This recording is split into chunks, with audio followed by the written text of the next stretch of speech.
Quero convidar aqui o Dr. William Douglas, que vai ser o preletor desta noite e vai falar da parte de Deus aos nossos corações. Nós recebemos aqui, na sexta-feira, o pastor Pedro do Borel. Então, o pastor Pedro do Borel, que tem um trabalho com o Jocum, tem um trabalho com o Jardim Gramacho. Recebemos ontem pastor Marcos Madaleno, e hoje, doutor William Douglas. Todos três são preletores que têm falado à igreja brasileira e têm, de maneira, na instrumentalidade do Espírito Santo, também sido usado para falar fora do Brasil. São referências de Deus, cada um na sua área. Eu posso dizer com alegria que tive o privilégio de convidar para esse final de semana 3 amigos. Dr. William Douglas, há algum tempo nós temos construído uma caminhada juntos. Nós temos seguido e tem sido um tempo bom, bacana, onde ele tem sido um instrumento de Deus para me abençoar a minha casa, abençoar a minha família e seguir juntos em projetos também. Com alguma intimidade, o Dr. William Douglas se refere a mim agora mesmo e falou assim: vou postar lá. Estou aqui com mais de 1000 pessoas em Vila da Penha, junto com o pastor Negão. E ele diz assim, na verdade são 2 negões, porque eu também tenho o título Negro Honorário. Então, você está diante aqui de 2 negões, viu? Que Deus te use, fique à vontade. Boa. Eu quero orar pelo Dr. William Douglas. Senhor, aqui está o teu servo. Fala aos nossos corações. Nós queremos ouvir a tua voz. Sejamos impactados, estimulados pela tua palavra, na instrumentalidade do teu Espírito através do teu servo. Obrigado por essa noite tão especial. Em nome de Jesus. Amém. Boa noite. Boa noite, boa noite, boa noite, boa noite. Vocês estão felizes? Um pouco preocupados também? Essa pergunta vocês não esperavam. Bem, primeiro deixa eu dizer, me referi aí ao Negão, ao pastor Jean, em cima da nossa amizade. Eu faço parte do movimento negro já há 20 anos. Muitas pessoas, quando sabem disso, acham um pouco estranho, olham para mim e falam assim: William, não lhe falta algo? E eu digo, sim, falta um país sem racismo. Não é porque eu não sou negro, não é porque meus filhos são todos louros de olhos azuis e não sofrem as dificuldades que o povo negro sofre, que este não é um problema meu e não é um problema seu também. A Bíblia diz para a gente se preocupar contra a injustiça, aqueles que estão sendo levados para o matadouro, que nós façamos algo por eles. Provérbios 31, 8 e 9 fala para a gente abrir a boca a favor do mudo e do necessitado. Não são apenas os negros que passam por dificuldades nesse país. Muitas são específicas deles, outras são específicas dos portadores de deficiência física, outros são aqueles que, por ser diferente, de alguma forma, qualquer que seja ela, desde o homossexual até o evangélico, são discriminados pelos outros. A questão do pobre, os pobres têm sido massacrados nesse país, e quantos sonhos, quantas oportunidades que não se dão.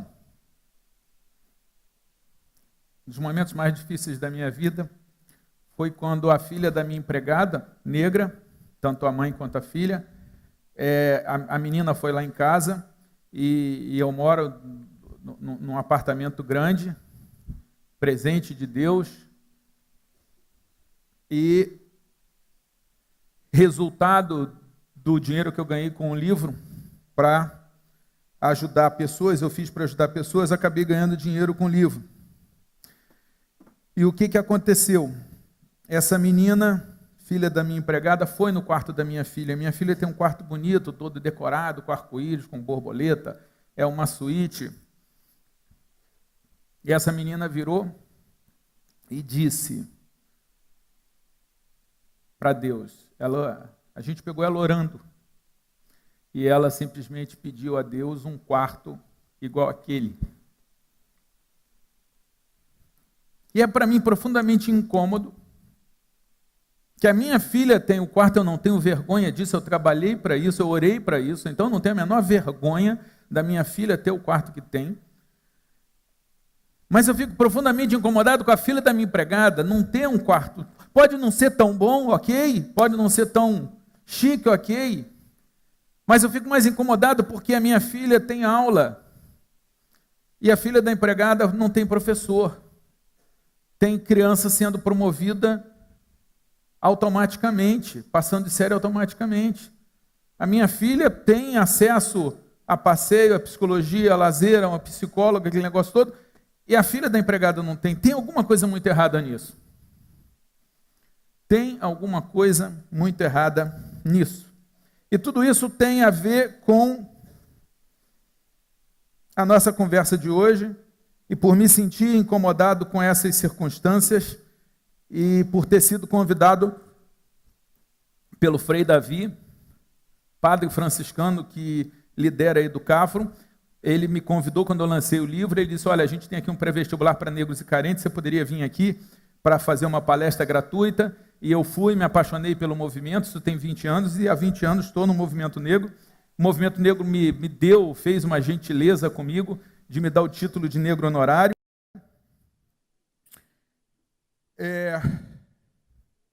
E é interessante que quando isso foi noticiado, alguns negros colocaram na rede social, quando isso foi noticiado, um homem que está há 20 anos trabalhando, dando aula de graça, já consegui mais de 3.000 bolsas integrais para o movimento negro, já distribuí mais de 8.000 livros, já consegui mais de 10.000 livros a preço de custo, já fui 2 vezes para o Senado defender as cotas, já fiz vários artigos, e mesmo assim apareceu gente dizendo que eu não poderia receber o título de negro honorário, porque eu não sofri como um negro, então que eu não podia receber esse título. Eu fico pensando, bem, ele não quer dividir o título de negro, imagina como é que ele vai querer dividir os meios de produção, como é que ele vai querer dividir as oportunidades, se o que ele tem, ele não divide.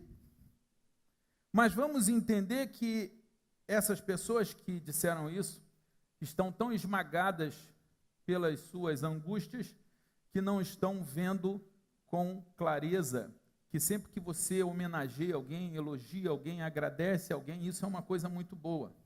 Eu não sei quantas vezes você agradeceu, que você tem falado com as pessoas com as quais você convive, e agradecido pelo que elas têm feito.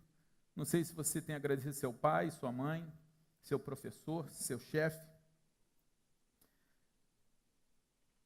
Então, eu postei nas redes sociais que eu estou aqui, alegria de estar aqui, alegria de estar mais uma vez com o Jean, e postei esse gesto carinhoso, até porque tem gente que acha que o negro tem que ser de esquerda, tem que ser da Umbanda, e eu penso que o negro tem que ser o que o negro quiser ser. Se ele quiser ser evangélico, ele vai ser. Se quiser ser ateu, vai ser. Se quiser ser da Umbanda, vai ser. O nome disso é liberdade religiosa. Se ele quiser ser de direita, ele vai ser. A gente não pode querer impedir que algum tipo de gente tenha o seu direito de escolher. E se você for buscar, eu acho que a grande religião negra desse país é o evangélico. O evangélico é a grande religião negra, mas isso não obriga ninguém a ser evangélico, e também não pode obrigar outra coisa.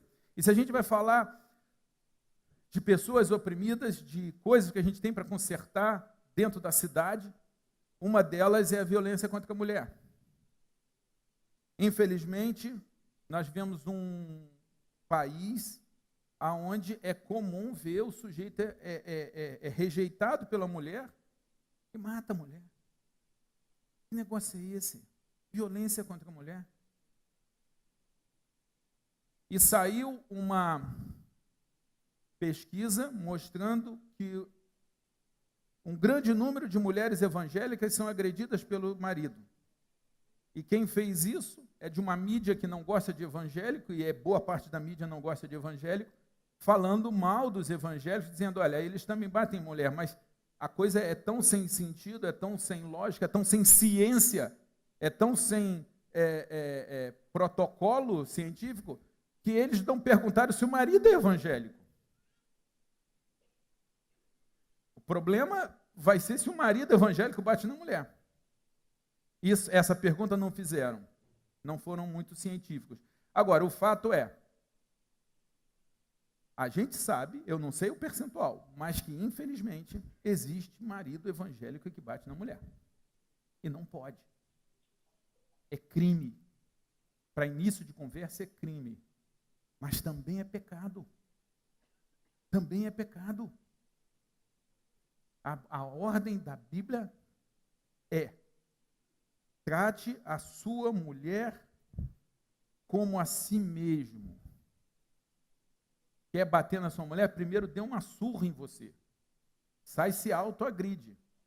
E isso é apenas um dos grandes problemas que a gente tem. E a gente veio falar hoje aqui sobre um tema, fechando a conferência de jovens, Pulsação, Urbanos, sobre mudar a cidade através das vocações. E eu quero começar lendo, se você quiser, você anota ou no papel, ou no boletim, ou no seu bloco de notas no seu celular, os textos, porque eu vou citar vários textos, e vale depois fazer a reflexão. Eu quero começar com o texto de Juízes, capítulo 18, verso 3, que diz o seguinte: então se aproximaram dele e perguntaram, quem te trouxe para cá? Quem te trouxe para cá? O que você está fazendo nesse lugar? Por que você está aqui? Essas são perguntas profundamente filosóficas, que foram contadas dentro de uma história pavorosa que tem ali, com muitas coisas ruins aconteceram, mas essas perguntas foram perguntas profundamente interessantes. Quem trouxe você para cá? O que você está fazendo aqui? Para que você está aqui? E eu faço essa pergunta em relação a essa igreja. Afinal de contas, o que você está fazendo aqui hoje? Quem te trouxe para cá hoje? O Cláudio, cadê o Cláudio?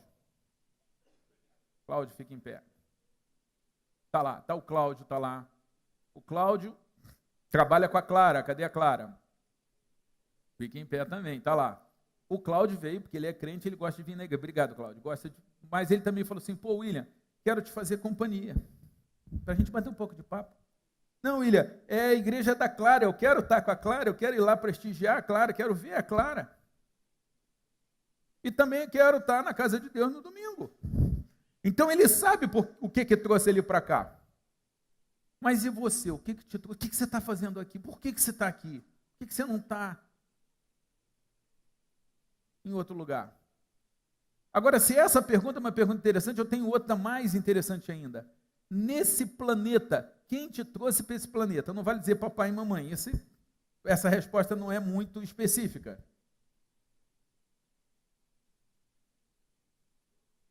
Não foi a cegonha. Quem te trouxe para cá? Tem um Deus que botou você aí, como diz lá em Salmo 139? Ou você foi só o acaso? O que você está fazendo aqui? Quando você for embora, o que vai acontecer? As pessoas vão se lembrar o que de você? Por que você está nesse mundo? Por que você está nesse planeta? Para quê? Essas são perguntas importantes. São perguntas tão filosóficas, tão profundas, que às vezes a gente na correria a gente não faz, mas elas são importantes. Porque são essas perguntas que vão nos dar tranquilidade.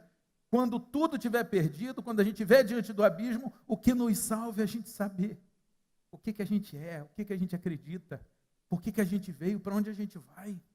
Isso faz diferença. Eu faço essa pergunta para essa igreja, PIB de Vila da Penha.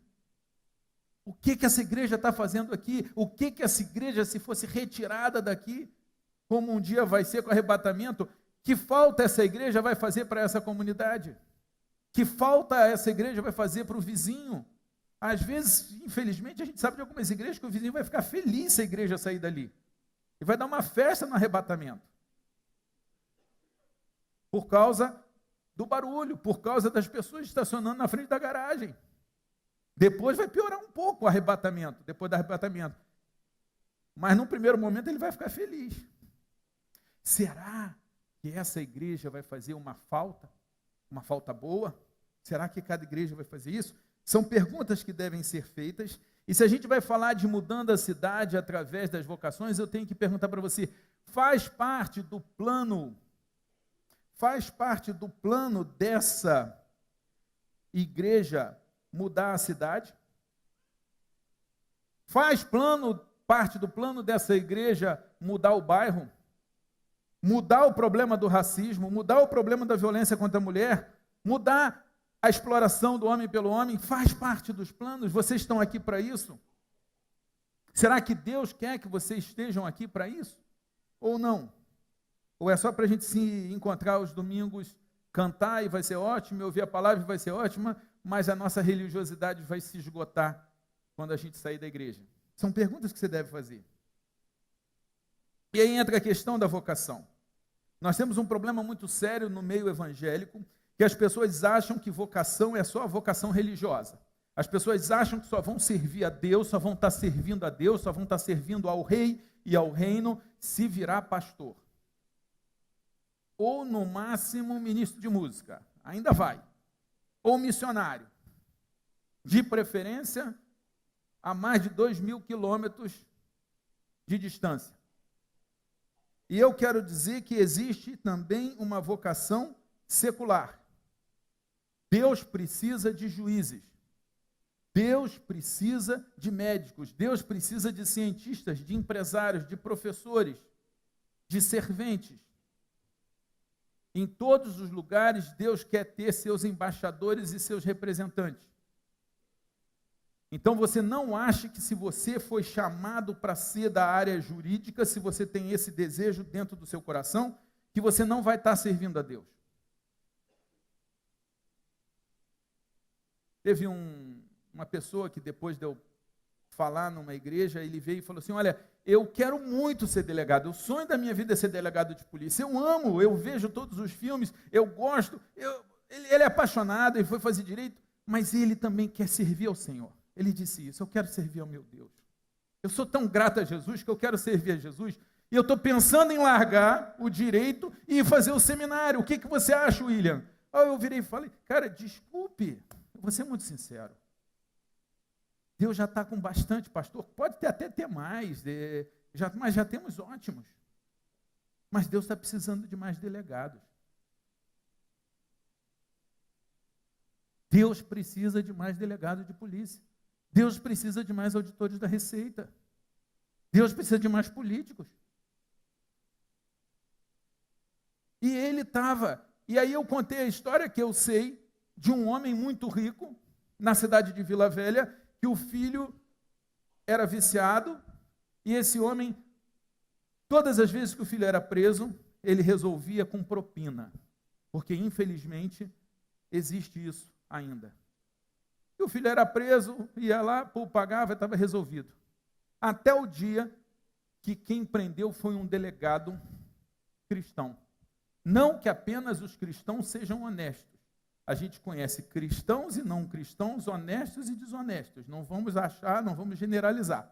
Neste caso, nesta hipótese, uma história real, ele, por ser cristão, tinha um comportamento. O que movia ele a ser honesto era o seu compromisso com Deus.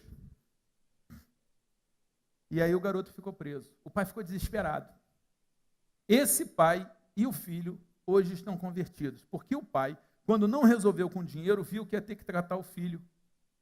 E foi aí que ele começou a realmente se preocupar com o filho, porque o dinheiro não resolveu, e acabou se convertendo, e acabou o filho se convertendo também. O que fez aqueles dois homens serem salvos, tanto das agruras na terra, quanto das agruras no inferno, para onde caminhavam, foi justamente o fato de terem encontrado um vocacionado. Um vocacionado para a polícia, feita do jeito que a polícia deve ser feita. com correção, com honestidade. Nos Estados Unidos, saiu há pouco tempo, fantástico, uma garota que se formou numa faculdade e ela convidou o policial que aprendeu mais de uma vez, o policial prendeu ela várias vezes, sempre dizia, moça, você tem que sair disso, moça, você tem que sair disso, você tem que mudar de vida. E, no final, a garota aceitou a proposta, a motivação que talvez o pai não tenha dado, que talvez a igreja não tenha dado, que a sociedade não deu o suficiente, e essa garota se formou. E quem foi entregar o diploma? Aquele policial. Gente, essa garota não entrou na igreja, essa garota não entrava na escola dominical. Para alcançar essa garota era preciso um policial que aprendesse, mas é que tratasse diferente. É que falava, estou te prendendo porque você fez isso ou aquilo. Mas existe uma alternativa para você. Gente, isso é ou não é ministério? Isso é ou não é vocação? Existe uma vocação que só a empregada doméstica pode exercer. Eu estava lendo comentários, estudos seculares feitos por não crentes sobre por que teve tanta conversão de pessoas de classe média alta para o evangelho. Uma das explicações científicas dadas por pesquisadores foi influência das empregadas domésticas. Não iam numa igreja, jamais iriam, tinham preconceito contra o evangélico, mas queriam empregada. E era muito comum, infelizmente se perdeu bastante disso, mas era muito comum nas agências de emprego as mulheres de outras religiões falarem, eu quero empregada evangélica, porque elas tinham a fama de não roubar. Então pode não gostar de evangélico, pode achar que evangélico é idiota, que é bobo, que dá dinheiro para o pastor, pode falar tudo mal do evangelho, mas na hora que precisa da empregada, pedir a evangélica. O que eu quero dizer é que existe um ministério, uma vocação para a empregada doméstica, desde que se comporte como crente. Existe, gente, algumas vocações específicas. Então, um vai ser chamado para pastor, outro para cineasta, outro para empresário. Mas existe uma vocação que é uma vocação geral, genérica. Deus chama todos os que querem segui-lo para serem honestos. Todos os que querem segui-lo para amar o próximo. Todos os que querem segui-lo para ser sal e luz. Ser sal e luz não é para um outro. Gente, eu sempre gostei de Bíblia, eu sempre fui apaixonado por Bíblia, eu sempre tentei procurar servir a Deus. E quando as pessoas me viam mexendo muito com Bíblia, falando muito de Bíblia, querendo pregar, já diziam, é vocacionado para ser pastor. E isso não aconteceu só comigo, tem um monte de gente que quando começa a falar muito em Deus, quando começa a falar muito em Bíblia, pastor. Pastor por quê? Será que a gente não precisa de um juiz que fala sobre Bíblia? Gente, eu falei ontem, no encontro, na convenção da EAD da Unicesumar, uma empresa de cristãos. Uma das maiores universidades do país, nota 4 no MEC. Tem 120 mil alunos no EAD. Em 10 anos. 380 polos. Esses caras, eles falam em Deus o tempo todo. Os livros. Eu fiz o prefácio do gestor da EAD, do pró-reitor. É Bíblia de fora a fora. O reitor falou, é Bíblia. No meio do campus tem uma Bíblia, uma igreja. Quando faltou água na cidade, eles deram água para a cidade, porque eles têm os poços.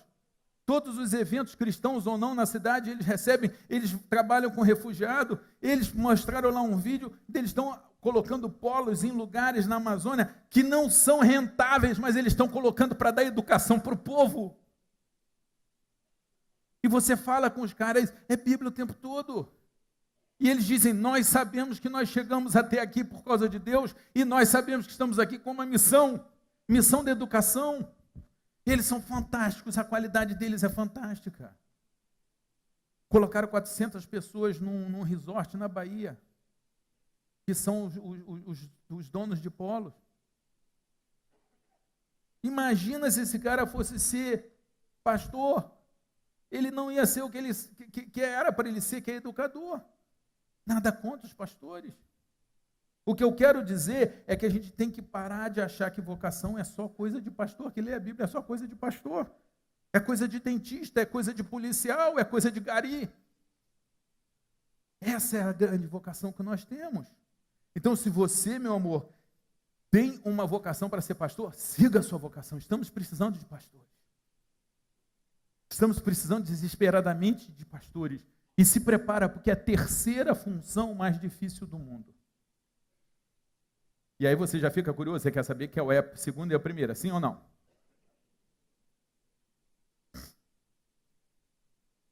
Eu troco com vocês.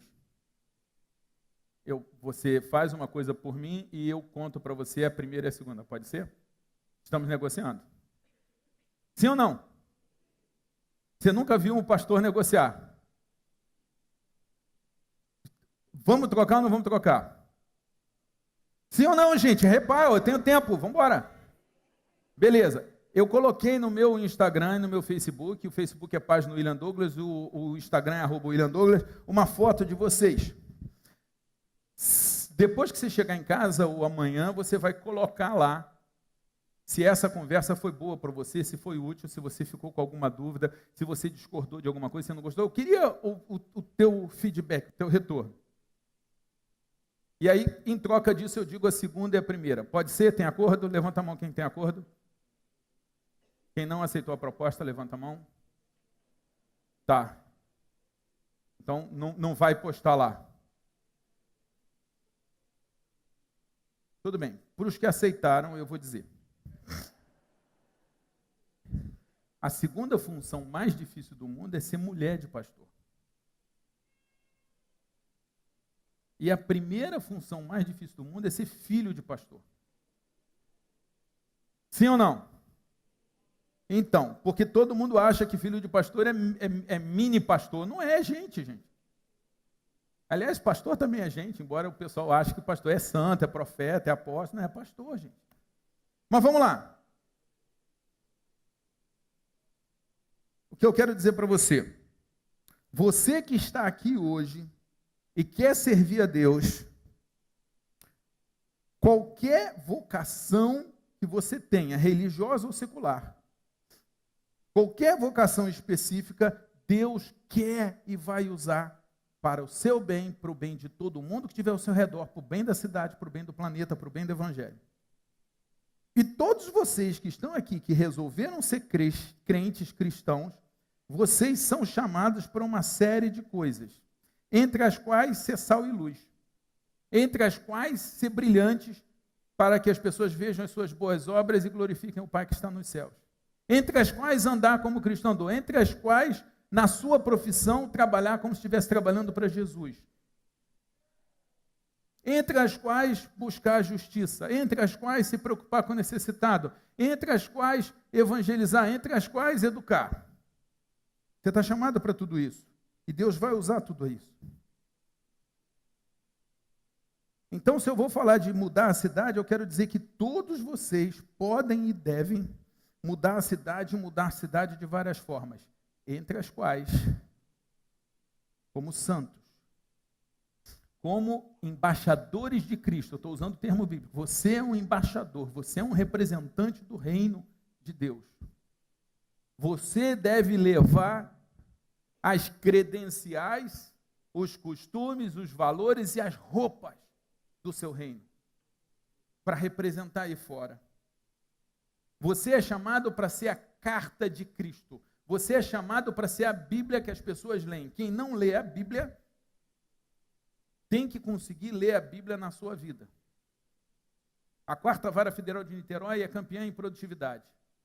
O juiz da primeira vara marcou um café comigo, sentou comigo e falou: William, eu queria que a minha vara produzisse mais. Olha que legal, o juiz querendo produzir, querendo dar resultado para a sociedade. Ele falou: eu quero produzir mais. E você produz mais. Ele teve a humildade e falou: William, o que você faz? Aí eu dei para ele uma Bíblia e o livro As 25 Leis Bíblicas de Sucesso. Eu falei, olha, aqui é secular, mas aqui a gente aplica os princípios bíblicos e eles funcionam muito bem para fazer a quarta vara ser a campeã de produtividade. Ele não sabia, mas ele estava lendo a Bíblia. Aonde? No comportamento da quarta vara, que é comandada principalmente por mim, que sou protestante, e pela minha diretora de secretaria, que é católica, praticante, carismática. E a gente lá aplica os princípios bíblicos. E isso faz com que a gente tenha uma produtividade acima da média. E você pode, em qualquer lugar, na iniciativa pública, na iniciativa privada ou no serviço público, ter aumento de produtividade por causa dos princípios bíblicos, que podem ser seguidos por quem não é cristão. Eu encontrei no aeroporto um rapaz que virou, me abraçou e falou, professor, posso tirar uma foto? Professor, obrigado, seu livro mudou minha vida. E o livro que normalmente falam isso é o Como Passar em Provas e Concursos, que é um dos meus livros. E eu falei, o Como Passar? Ele, não, é aquele seu de interpretações bíblicas. Eu perguntei, é o 25 Leis Bíblicas? Ele, sim, professor, este livro mudou a minha vida. Desde que eu comecei a praticar o livro, a minha vida mudou. Poxa, cara, que legal, obrigado por me contar. E você viu a continuação dele, que é o Sociedade com Deus, que são 50 leis bíblicas de sucesso, 25 servem para qualquer pessoa, até para o ateu, e 25 eu fiz só para quem acredita em oração, em Deus, em uma força maior. E eu fiz isso justamente para tornar um livro friendly, amigável, amistoso, para quem não quer ouvir falar de religião nem de Deus, mas tem curiosidade pela Bíblia. E quem é que vai fazer um livro desse, senão alguém que gosta de livro, que gosta de escrever? Deus precisa de escritores. Deus precisa de editoras. O primeiro livro sobre AIDS nas relações de trabalho foi publicado pela minha editora. A minha editora publica uma série de livros de direito constitucional escritos por negros. Por quê? Porque tem alguém lá que manda alguma coisa querendo fazer alguma diferença. Mas esse rapaz, ele disse, esse livro mudou minha vida. E eu falei, e você já leu a continuação? Ele falou, professor, comprei o livro, mas não gostei. Porque é um livro que fala muito em Deus. E eu sou ateu. Aí eu falei assim, eu falei, gente, que coisa louca. O cara não tem o melhor da Bíblia. Mas mesmo não tendo o melhor da Bíblia, ele diz que mudou a vida dele. E eu não enganei o sujeito, o nome do livro é Sociedade com Deus. A gente supõe que vai falar sobre Deus. Ele deve ter achado que é algo metafórico. E quando viu que era Deus mesmo para valer, né, o Criador, aquele negócio, o Todo-Poderoso, ele não gostou. E aí eu fiquei também pensando, e eu sempre oro por ele. Até o dia que eu encontrar com ele, eu fico orando para ele ter o melhor da Bíblia, que é a salvação em Cristo, que é a intimidade com Deus. Mas eu falo assim, gente, ele é ateu, mas leu o livro, praticou, e a Bíblia funciona. Funciona até para ateu. E quantas pessoas eu conheço nas igrejas, talvez você, que já acredita na Bíblia, que acredita que é a palavra de Deus e que ainda não foi impactado pela Bíblia. Você ainda não mudou a sua vida por causa da Bíblia, ainda não mudou o seu casamento, ainda não mudou a sua empresa, ainda não mudou as suas finanças, ainda não mudou nada. Gente, até ateu está tendo mais retorno do que você que não pratica a Bíblia. Como é que você pode não ter isso? Bem, vocês são embaixadores. Vocês são a Bíblia que o pessoal lê. Isso vai fazer, em alguns momentos, a cidade amar você. Como, por exemplo, amam empregadas domésticas evangélicas as empregadoras que querem empregadas honestas. Mas, às vezes, vocês vão ser odiados.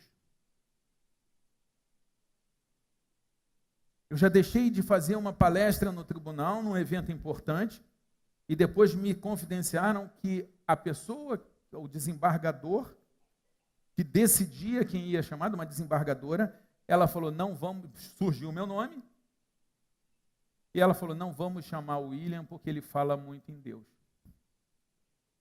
Incomoda.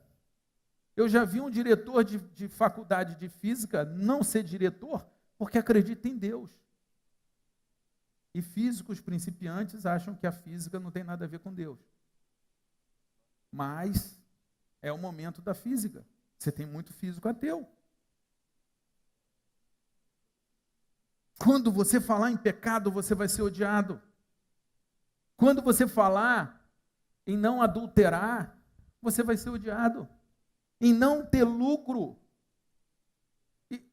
exagerado, você vai ser odiado. Eu já participei de reunião de M&A, de fusão e aquisição de empresa, e como eu conhecia a pessoa, eu que fui destacado para negociar, e a pessoa que me destacou falou assim, olha, ele está passando por um momento difícil, pode jogar o preço lá embaixo. Eu falei, cara, desculpe, ele é meu amigo, eu não vou me aproveitar da situação dele.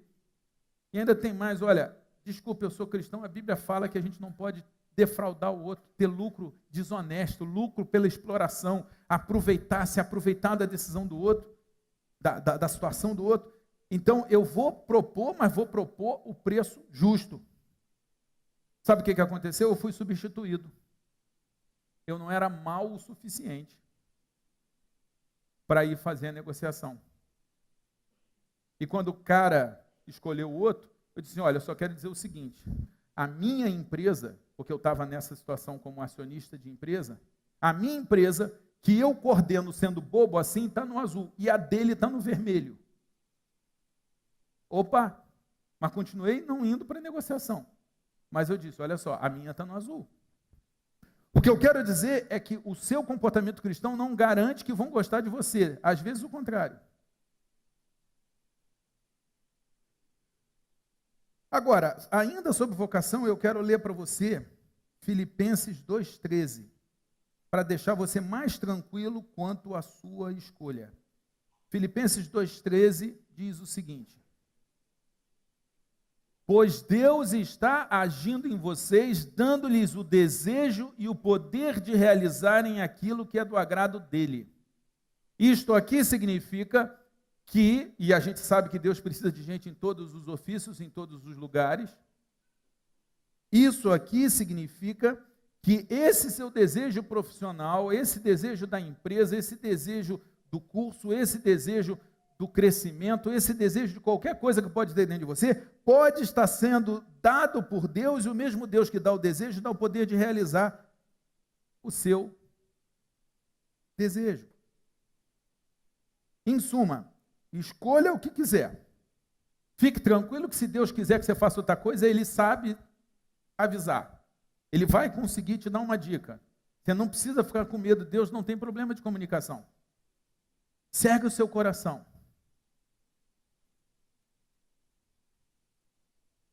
Dê liberdade para Deus, esteja aberto para Deus. E aí você tem uma vocação que você vai desenvolver. A gente está precisando de cristãos para falar sobre família, para falar sobre religião, na educação, no governo, na mídia, nas artes, na economia. Precisamos de cristãos no entretenimento, nos negócios, no comércio, na ciência e na tecnologia. Tem vaga para cristão nesses lugares todos. Em todos esses lugares a gente precisa levar os valores do reino, os princípios do reino. E é óbvio que isso vai mudar a cidade. Quantas pessoas eu encontro dizendo o seguinte, William, consegui passar em concurso por causa do seu livro. O diabo vem matar, roubar e destruir. Quando eu ensino o sujeito a passar em concurso, que é a minha especialidade, uma das coisas que eu faço, uma das áreas que eu escrevo, eu estou evitando a morte dos sonhos, eu estou evitando a destruição dos sonhos, o roubo dos sonhos, de carreiras, de histórias, de contra-cheques. Então eu estou fazendo o trabalho do Cristo, porque o Jesus veio desfazer as obras do diabo. Então sempre que você, mesmo que a pessoa não se converta, sempre que você evita que alguém morra, um casamento morra, uma carreira morra, que alguém seja destruído, que alguém seja roubado, é o trabalho do Cristo. Gente, quando você se preocupa com... Desculpa eu dar exemplos pessoais, mas é que eu ando muito comigo, acabo tendo muitos exemplos pessoais meus. Eu acho que eu sou o cara que mais anda comigo.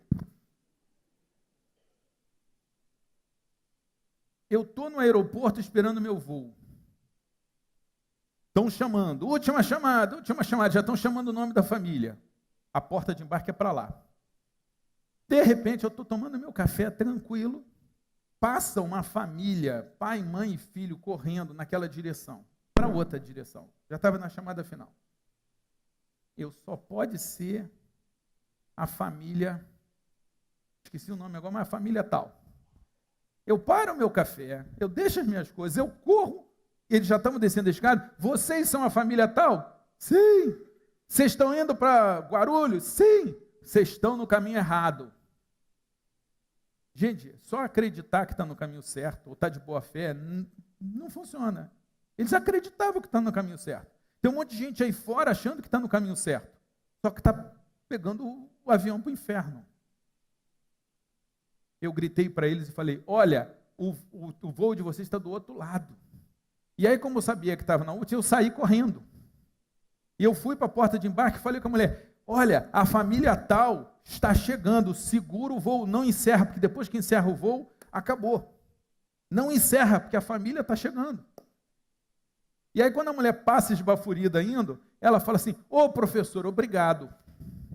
Era alguém que já tinha conhecido. Essa mulher, quem quiser depois acha isso no meu Instagram, depois ela entrou e falou assim, olha, obrigado. Era a festa do meu aniversário. Eu ia perder o voo com a minha família, mas o senhor conseguiu segurar o avião. Muito obrigado. Aí eu falei, às vezes Deus dá serviço de anjo para a gente. Ela falou, pois é. Cara, o William Douglas, em sua versão original, não estaria nem aí. Eles que chegassem mais cedo. O William Douglas, de raiz, é esse. Mas o William Douglas de Jesus, não de Nutella, de Jesus, se preocupa com o próximo. E uma festa de aniversário, uma comemoração de aniversário, que ia se transformar numa tragédia, foi mantida. Isso é trabalho do Cristo. E se eu fiz isso, foi por causa de Jesus Cristo. Então, quando a gente está falando, o sujeito lá que criou a vacina, salvou milhões de pessoas por causa de Jesus, legal demais. Mas a pessoa que não perde o voo, legal demais.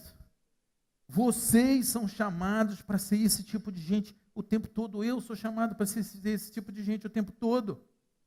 Então, o que eu quero dizer para você é que eu espero que um dia a gente tenha banco que não cobre juro extorsivo por causa de Jesus. De telefônica que não trate mal os clientes por causa de Jesus. E eu tenho certeza que vocês oram por isso também. Ou não? De político que não roube por causa de Jesus. De juiz que não pegue o carro do réu por causa de Jesus. De médico que não implante órteses e próteses desnecessárias para ganhar mais dinheiro e que ele não faça isso por causa de Jesus. De policial, juiz, auditor, parlamentar, que não leve dinheiro por fora por causa de Jesus. Não porque é gente boa. Zaqueu não era gente boa, Zaqueu era corrupto, mas na hora que ele é impactado com Cristo, ele fala, vou deixar de ser corrupto. Acabou a propina. Acabou a propina. Mas eu não estou falando só de propina, gente. Eu estou falando de você tratar bem o vizinho, eu estou falando bem de você tratar o cônjuge bem, de você tratar o filho, de você se preocupar com o próximo, de você se preocupar com você. Tudo isso vai melhorar a cidade. É óbvio que vai melhorar a cidade.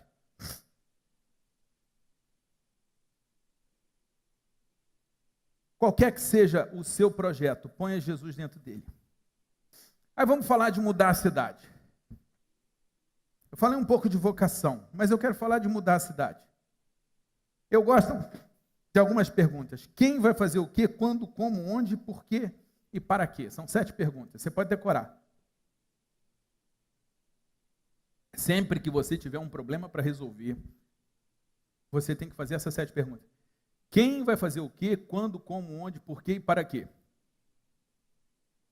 Você não vai decorar isso agora, mas você anota e você decora que nunca mais você vai deixar de analisar um aspecto, um assunto em todos os aspectos. Quem vai fazer o quê, quando, como, onde e por quê. Então vamos falar de mudar a cidade? Quem vai mudar a cidade? Eu vou mudar a cidade. Você vai mudar a cidade. Nós vamos mudar a cidade. Quem? Quando? O que vai ser mudado? A cidade. O que a gente quer mudar? Quando? Agora. E algumas coisas vão levar um pouco de tempo. Como? Eu vou falar daqui a pouco. Onde? Quantas horas, quanto tempo leva, em horas, em dias, o que for, para varrer todas as calçadas de Nova York? Quer a resposta? Quem não quer a resposta? Podemos negociar? Essa vai de cortesia. Vamos lá. 15 minutos. Basta que cada um varra a sua calçada. Quanto tempo leva para consertar a corrupção no Brasil? 15 minutos. Basta que cada um varra a sua calçada. Então, eu acho que a gente muda o país metro quadrado por metro quadrado. Eu não consigo resolver o problema do Supremo, nem do CNJ, nem do Congresso, mas da Quarta Vara Federal eu tenho tamanho para resolver, eu tenho autoridade para resolver, eu tenho influência para resolver. Então a gente muda a cidade quando a gente muda a gente mesmo. Agora ainda tem, sobre mudar a cidade, ainda tem algumas questões que eu queria trazer para você. Por que mudar a cidade? Simples, porque ela não está boa. Para quê? Para ela ficar melhor. Como? Vamos no como. Primeiro, pelo exemplo. Se você pegar Mateus 23, você vai ver Jesus falando de uma forma bastante dura. E vejam, a Bíblia manda a gente ser manso e amável com todos. É a ordem da Bíblia. Você tem que tomar cuidado que tem crente aí que está muito agressivo, está muito duro. E Jesus só foi duro e agressivo com religiosos hipócritas e com religiosos mercantilistas. Jesus disse o seguinte: os mestres da lei, os fariseus, ocupam lugares importantes, mas não praticam o que falam. Não sigam o exemplo dele, pois não fazem o que ensinam. Oprimem as pessoas com exigências insuportáveis e não movem um dedo sequer para aliviar seus fardos. Ainda Jesus disse: que aflição os espera? Dão dízimo da hortelã e do endro e do cominho, mas negligenciam os aspectos mais importantes da lei: a justiça, a misericórdia e a fé. Sim, vocês deviam fazer essas coisas, ou seja, seja correto nos dízimos, seja correto. Jesus estabelece o dízimo. Seja correto no dízimo, mas faça o mais importante, que é o quê? A misericórdia e a fé. Vocês coam um mosquito e engolem um camelo. Aí Jesus fala desse tipo de pessoa. E quem é esse tipo de pessoa? A gente, quando está errado. Então a gente muda a cidade primeiro, não sendo hipócrita. A gente muda a cidade como cidadão. E aí a gente está vivendo um problema nesse país, que o pessoal fica falando que o Estado é laico, não pode falar de religião, não pode ter evento religioso, não pode ter símbolo religioso nas repartições públicas. Querem tirar programa religioso da TV, porque o Estado é laico. Gente, o Estado é laico, ele não é Estado ateu. O Estado laico é o que respeita todas as religiões. Respeita o ateu, respeita a Umbanda, o espírita, o muçulmano, o Hare Krishna, o evangélico, o católico. Isso que é Estado laico. Obrigar o ateísmo é Estado confessional. E a gente precisa saber disso, você precisa saber disso. Como cidadão, você não precisa se fazer direito para ter que saber disso, é como cidadão. Porque hoje, nesse país, estão querendo colocar os cristãos em guetos. Você pode falar mal de cristão, de mais ninguém. Você pode esculachar os cristãos, falar mal, ofender. Tem gente pichando igreja, urinando e defecando em igreja, fazendo coisas piores que eu não ouso nem repetir aqui do templo. E está tudo bem. É a única, e o Billy Graham diz isso, nós estamos num tempo em que você não pode ofender ninguém, exceto os cristãos. E é só você olhar que é o que está acontecendo aí. Gente, como é que pode falar o seguinte? Olha, não pode ter programa religioso na TV. Mas peraí, eu sou cidadão. Pode ter programa de samba, não pode ter programa do que você quiser. Um monte de porcaria pode. Não pode porque é religião. O Estado é laico. Eu tenho direito a ter minha religião. Ah, não pode ter religião na política. Veja, nós temos um problema interno que é se a gente quer que um pastor seja candidato ou não.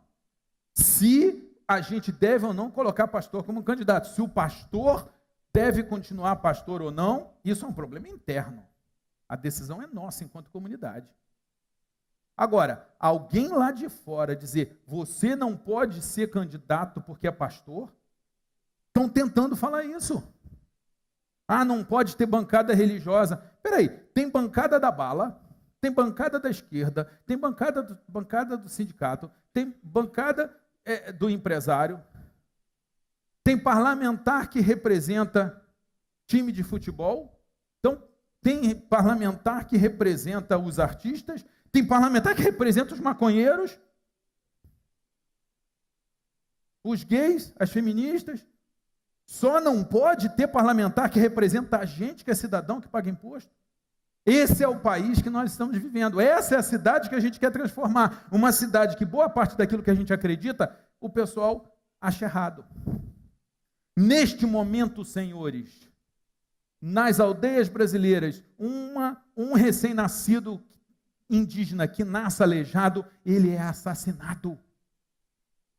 É a cultura. Aí aparece o antropólogo para falar da cultura. E tem hoje, quem está defendendo esses índiozinhos recém-nascidos, deficientes, são cristãos. São cristãos que estão lá dizendo, não deve matar, me dá, eu adoto. São cristãos que estão fazendo isso. E estão sendo processados pelo Ministério Público Federal, dizendo que eles estão, ao fazer campanha contra o assassinato de crianças indígenas, que eles estão gerando ódio contra o povo indígena e estão sendo processados na Justiça Federal, iniciativa do Ministério Público Federal, que é uma instituição importantíssima, mas que foi tomada por um monte de pessoas que odeiam a religião, que odeiam os cristãos. Teve aqui um culto na hora do almoço na Biblioteca Nacional, o Ministério Público entrou com ação para condenar por improbidade administrativa. Quer dizer, pode ter samba, pode ver jogo da seleção, mas não pode fazer culto. Esse é o país que você está. E é por isso que a gente precisa de mais cristãos no Ministério Público Federal. O que eu quero dizer para você é que independente da sua religião, nós, cidadãos brasileiros, nós estamos sob algumas regras internacionais que todos concordam que são positivas, e entre elas está a Declaração Universal dos Direitos Humanos. Eu estou falando de direitos humanos. Eu não estou falando de religião, eu não estou lendo a Bíblia. Eu estou lendo a Declaração Universal dos Direitos Humanos, cujos artigos são praticamente repetidos na nossa Constituição brasileira. O artigo 18 da Declaração Universal dos Direitos Humanos diz: toda pessoa tem direito à liberdade de pensamento, ser direita ou de esquerda, ser arminiano ou ser calvinista, votar no Bolsonaro ou no Lula, no Cabo Daciolo ou no Ciro, ou na Marina, não vou citar todos, mas vocês entenderam. É liberdade de pensamento, de consciência. E de religião. Este direito inclui a liberdade de mudar de religião, de abandonar a fé ou de aceitar a fé, de largar a igreja ou de procurar a igreja. Há lugares que você se larga a religião e te matam. De mudar de liberdade ou crença, e a liberdade, ouve só, a liberdade de manifestar essa religião ou crença pelo ensino, a gente pode ensinar a nossa religião, pela prática a gente pode praticar a nossa religião, pelo culto a gente pode cultuar o nosso Deus, e pela observância isolada ou coletivamente, sozinho ou em grupo, em público ou em particular. Então, quando alguém fica querendo impedir você de viver a sua religião, de adorar o seu Deus, de dizer, eu acredito em Jesus Cristo, eu acredito em criacionismo, eu acredito em família, eu acredito em homem e mulher, eu acredito tudo que a gente acredita. A gente tem o direito. Não é um favor que a sociedade nos faz, nós somos sociedade. Você que está aqui, você precisa ter essa consciência, porque quando você chegar na universidade, vão chamar você de idiota, de retrógrado, vão dizer que você é isso ou é aquilo, porque você está exercendo o seu direito humano, o seu direito constitucional de ter a sua opinião, a sua consciência e a sua religião, e manifestá-la em público, não em gueto. Não em gueto. Se deixar, vão querer impedir a gente de ter a nossa manifestação pública. Isso viola os direitos humanos. Você precisa saber disso. E isso muda a cidade. Mas isso também muda a cidade quando você não respeita a religião do outro. Vocês sabem o quanto que evangélico é cri-cri com ídolo. A gente é chato com ídolo, é ou não é? Na quarta vara federal de Niterói, a minha diretora de secretaria colocou uma imagem da santa em cima da mesa dela. Me incomoda. Eu sou batista. Me incomoda. Mas eu tenho que olhar e falar, a mesa dela é o espaço dela ali de trabalho. Se ela tem lá a santa que ela quer colocar santa, é um direito dela, eu tenho que respeitar. E vocês, batistas, por favor, respeitem a religião dos outros. Se alguém da Umbanda quer usar as coisas da Umbanda, esse mesmo artigo que defende os seus direitos, defende os direitos dele. Você tem que ser o primeiro a defender. Dizer, eu não concordo com a religião, mas ele tem o direito de ter a religião dele. Isso é constitucional, isso está na Declaração de Direitos Humanos e isso está na Bíblia, que Jesus dizia para todos, você quer me seguir? Jesus não impôs a sua religião a ninguém. Você quer me seguir?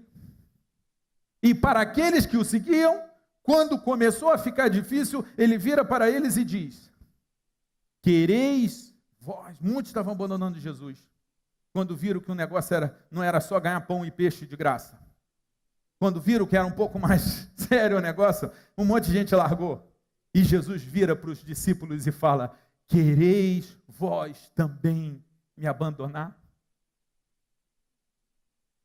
Jesus é o cara mais legal em termos de direito humano. Jesus respeita o seu direito de abandonar. Quereis vós me abandonar? Ao que Pedro responde, para onde nós iríamos? O que eu respondo, o que você responde, para onde a gente iria? Mas se quiser, pode abandonar. Então a gente vai mudar a cidade, dando exemplo. Anêmico não doa sangue. Você, por favor, não seja hipócrita. Você, por favor, primeiro viva a religião que você diz que tem. Esse é o primeiro passo. O segundo passo é você exercer os seus direitos de cidadão. E o terceiro passo, e quando eu falo de cidadão, é respeitando a lei, é lembrando que a gente tem que exercer a nossa atividade. Olha só que fantástico, gente. Desculpe, mas eu sei, aqui a gente está entre cidadãos, vocês precisam perceber essas coisas na Bíblia. A multidão ouviu Paulo até ele dizer essa palavra que ele estava pregando, e começaram a gritar: fora com esse sujeito, ele não merece viver. Se você começar a falar o evangelho hoje, nas universidades, em algumas empresas, em alguns bancos, em alguns lugares, vão dizer o que disseram para Paulo: fora com esse sujeito, ele não merece viver. Gritavam, arrancavam os seus mantos e jogavam poeira para o alto. Bem atual esse texto, sim ou não? Se prepara. E aí, olha o que aconteceu. O comandante trouxe Paulo para dentro e ordenou que ele fosse açoitado e interrogado. Sentiu a ordem, né? Primeiro amacia o sujeito e depois vai interrogar. Que ele, eu não estou dizendo que eu concordo, eu só estou lendo o texto, por favor. Que ele fosse açoitado e interrogado a fim de descobrir por que a multidão tinha ficado tão furiosa. Quando amarravam Paulo para açoitá-lo, ele disse ao oficial que estava ali: a lei permite açoitar um cidadão romano sem que ele tenha sido julgado? Ao ouvir isso, o oficial foi ao comandante e perguntou: o que o senhor está fazendo? Este homem é cidadão romano. O comandante perguntou a Paulo: diga-me, você é cidadão romano? E ele respondeu: sim, eu sou. Eu também, disse o comandante, e paguei muito pela minha cidadania. Aí Paulo respondeu: mas eu sou cidadão de nascimento, eu não recebi green card, não. Quando os soldados estavam prestes a interrogar Paulo, ouviram que ele era cidadão romano, retiraram-se de imediato, vazaram, em linguagem atualizada. Até mesmo o comandante ficou com medo ao saber que Paulo era cidadão romano, pois tinha mandado amarrá-lo. Gente, que legal o dia que a cidadania brasileira colocar medo nas autoridades. Você vê, iam surrar o sujeito, interrogar, amarrar, iam arrepiar com Paulo. Paulo não orou. Paulo não falou no evangelho. Paulo não citou o Espírito Santo. O que Paulo fez? Usou os seus direitos de cidadania. Ó, eu sou cidadão, temos direito aí, tem uma lei que me protege, você tem que respeitar, e respeitar.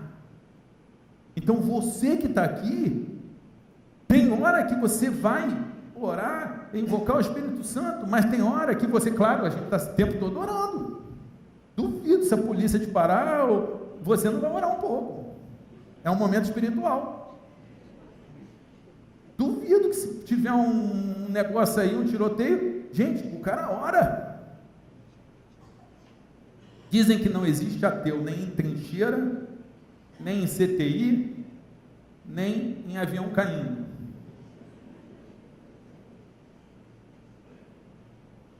Você precisa exercer a sua cidadania, isso vai ajudar a mudar a cidade. Mas veja, vocês repararam como é que é um texto que fala de cidadania aqui? O que eu quero dizer é que a gente vai mudar a cidade exercendo a nossa cidadania. E como cristãos, vou citar a Bíblia, não por força nem por violência, mas pelo meu espírito. Nós não podemos mudar a cidade forçando terceiros e nós não podemos aceitar que terceiros nos mudem. Preste atenção, você não pode deixar que a cidade te mude. E você tem que tomar cuidado para você não incorporar no evangelho pautas que não são do evangelho. O que eu mais vejo no Facebook é gente dizendo que, não, se você eu sou de esquerda porque eu sou cristão. E outro diz, não, você não pode ser de esquerda porque você é cristão. Gente, o comunismo, o socialismo é muito recente, o cristianismo é muito anterior a isso.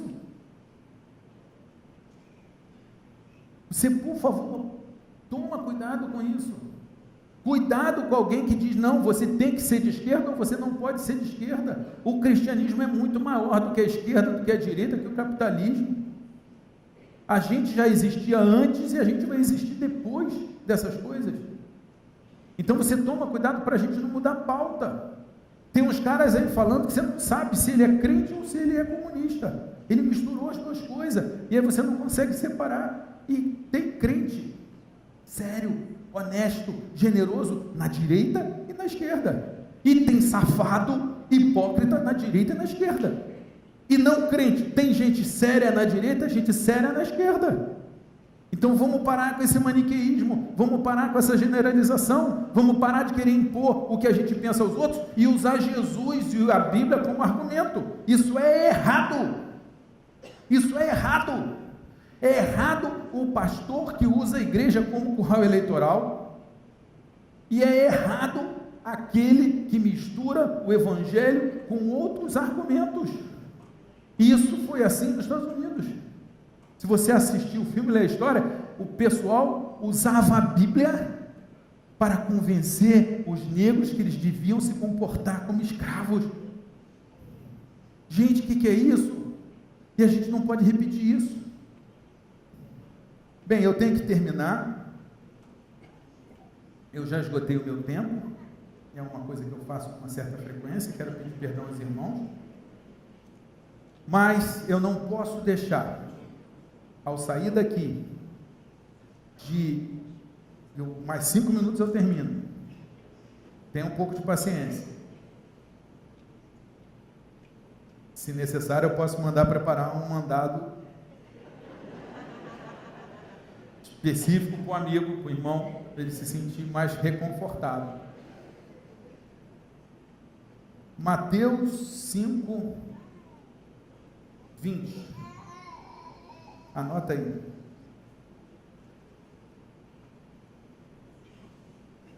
A menos que a sua justiça supere a dos mestres da lei, vocês não entrarão no reino dos céus. E aí Jesus fala sobre a ira, sobre o adultério, sobre o divórcio, sobre os juramentos, sobre a vingança e sobre o amor para o inimigo.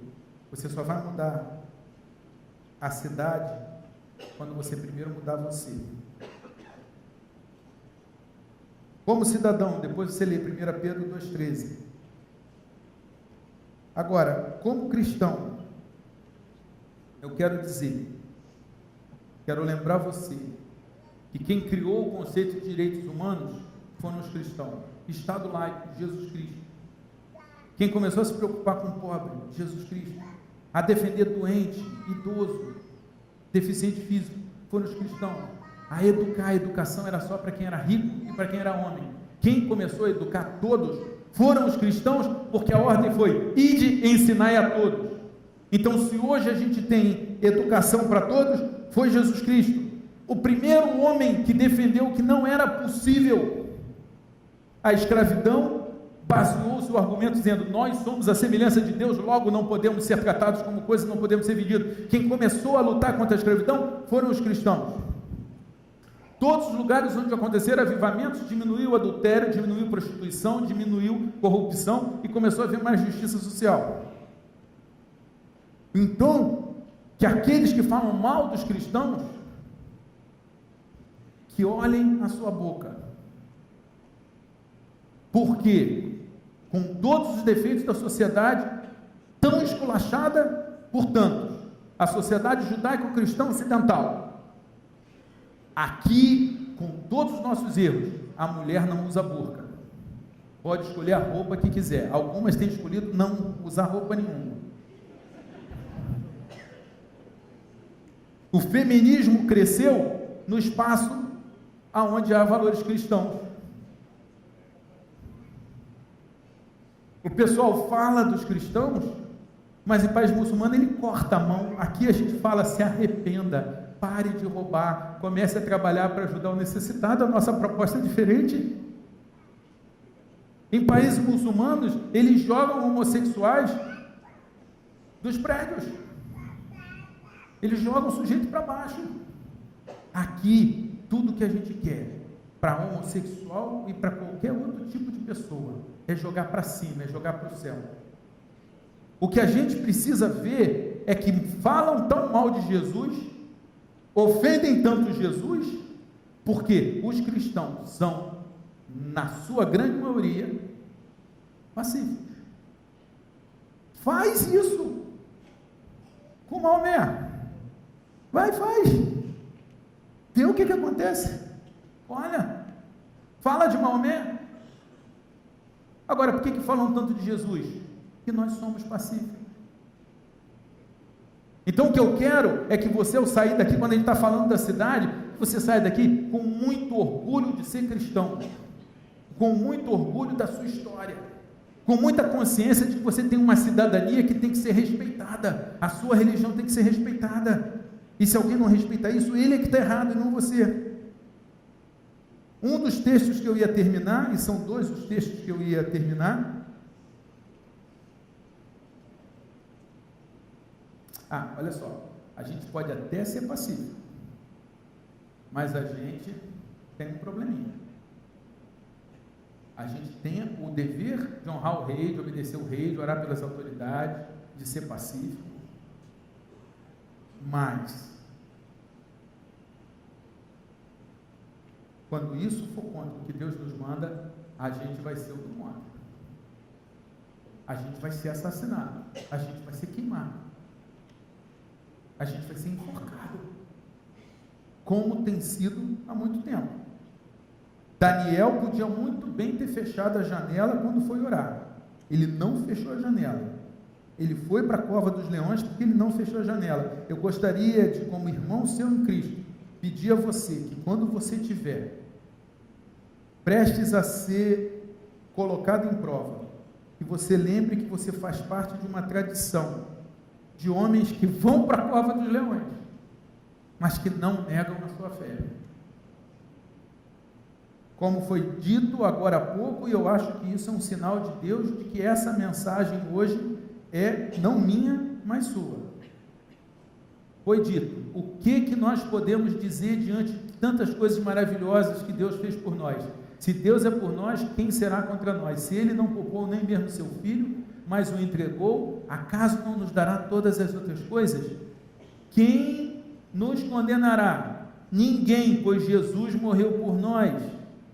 O que nos separará do amor de Cristo? Aflições, calamidades, perseguições, fome, miséria, perigos, ameaça de morte? Como dizem as Escrituras, por causa de ti enfrentamos a morte todos os dias. Somos como ovelhas levadas para o matadouro, mas apesar de tudo isso, somos mais do que vencedores, por meio daqueles que nos amou. O que eu quero dizer é que nós estamos vivendo tempos onde temos uma série de direitos que têm que ser respeitados, mas temos toda uma tendência de haver perseguição aos cristãos. E eu estou aqui, seja como irmão seu, seja também como juiz federal, como autoridade federal, como estudioso do direito, para dizer, os tempos vão piorar. Se a gente não assumir a nossa cidadania para a gente ter os nossos direitos respeitados, inclusive o direito de ter a nossa religião e de praticá-la, vão tirar esse direito, porque todo mundo que não cuida do seu direito, perde o seu direito. A pena por não proteger o seu direito é perdê-lo, e eu estou aqui usando esse momento para te alertar, como cidadão, que se você quer ter o direito à liberdade religiosa, você tem que tomar cuidado. Você tem que falar, você tem que se manifestar, você tem que estudar, você tem que se posicionar, e você tem que escolher bem o seu voto. Não vim aqui dizer em quem você vai votar, mas vim aqui dizer, toma cuidado em quem você vota, porque tem gente, inclusive muitos, dentro do governo, dentro do MEC, dentro do Ministério Público, dentro do Judiciário, querendo tirar os seus direitos como cidadão.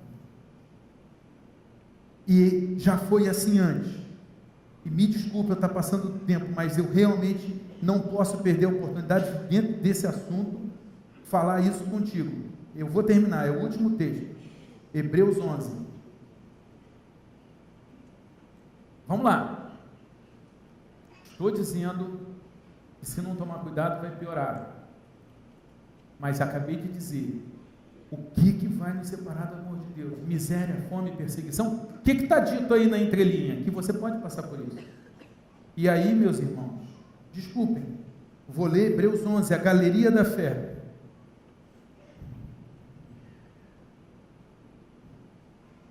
Pela fé, conquistaram reinos, governaram com justiça e receberam promessas.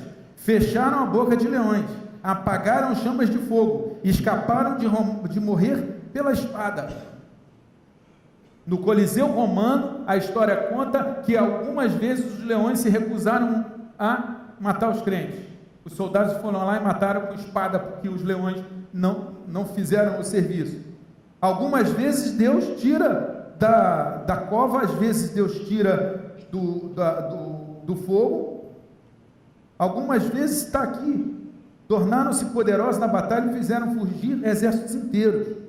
Mulheres receberam de volta seus queridos que haviam morrido. Ressurreição, como foi com Lázaro. Mas alerta para você que está aqui nesta igreja. Outros, porém, foram torturados, recusando-se a ser libertos e depositaram sua esperança na ressurreição para uma vida melhor. Alguns foram alvos de zombaria e açoites, e outros acorrentados em prisão. Alguns morreram apedrejados, outros cerrados ao meio, outros ainda mortos à espada. Alguns andaram vestidos com pele de ovelha e de cabras, necessitados, afligidos e maltratados. Este mundo não era digno deles. Vagaram por desertos e montes, esconderam-se em cavernas e buracos na terra. Vou repetir: esconderam-se em buracos na terra. Todos eles obtiveram aprovação por causa de sua fé. No entanto, nenhum deles recebeu tudo que havia sido prometido, pois Deus tinha algo melhor preparado para nós, de modo que sem nós eles não chegassem à perfeição. Eu concluo essa nossa conversa dizendo que por vários motivos e meios nós estamos aqui para mudar a cidade. Mas o que não pode acontecer é a gente deixar a cidade nos mudar. A Bíblia diz que no final dos tempos estamos nele, ao se multiplicar a iniquidade, o amor de muitos iria esfriar. E nós temos visto isso acontecer nas igrejas. E o que eu vim dizer é: somos vocacionados para mudar a cidade, mas também somos vocacionados para não deixar a cidade mudar. E se fizermos isso bem feito, nos tempos atuais, está de graça para a gente. Perder uma vaga, ser ironizado, ridicularizado, está de graça. Tem lugar nesse planeta onde o pessoal está morrendo por causa de Jesus, está perdendo casa, está perdendo emprego, e a gente tem que orar por eles e ser solidário a eles. Mas estejam preparados, leiam Hebreus capítulo 11 para saber que se a cidade não mudar você, pode ser que a cidade odeie você. E a Bíblia diz: por causa de Jesus nós seríamos odiados de todas as gentes. Mas não sejamos odiados por sermos agressivos, por sermos insensíveis, por sermos grosseiros, por sermos pecadores, por sermos hipócritas. Aí não. Mas se a gente for odiado porque a gente segue o Cristo, a gente vai fazer parte da mais antiga tradição do cristianismo, que é ser perseguido. Mas essa tradição também inclui ser vitorioso. Essa tradição também inclui, junto com tudo que vem de ruim, a aprovação de Jesus e a vida eterna. Eu espero que vocês tenham coragem de assumir as suas posições com amor e com fidelidade à palavra, porque esse mundo está precisando disso, e Deus, o Evangelho, precisa disso. Se você quiser fazer um compromisso agora de renovar esse compromisso com Deus, eu queria que você se colocasse de pé para a gente orar.